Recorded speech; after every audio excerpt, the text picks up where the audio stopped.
Hello everyone, তো আজকে lunch time থেকে শুরু করছি একটা ছোট্ট মিনি ব্লগ তোমাদের সঙ্গে শেয়ার করছি। দেখো, লাঞ্চে ছিল সয়াবিন, টক ডাল আর একটু পটল ভাজা।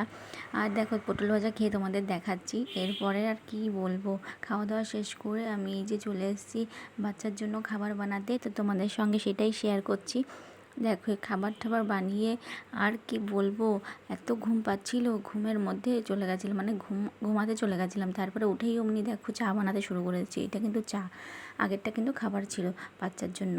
তারপর এখন কিন্তু সন্ধ্যার টাইম, সেই সন্ধ্যার টাইমে আমরা কিন্তু একটু চা পার্টি করি, ঠিক আছে। এই যে চা খেয়ে খেয়ে তারপরে দেখো এই যে মহারাজা উঠে গেছে। তারপর কি বলবো, উঠে তো গেছে, এখন জানি না রাত্রেবেলা আর কখন ঘুমাবে। হ্যাঁ, সেটার পরে আর রাত্রের ডিনারটা তোমাদের সঙ্গে শেয়ার করতে পারিনি, সে তার জন্য অনেক অনেক সরি।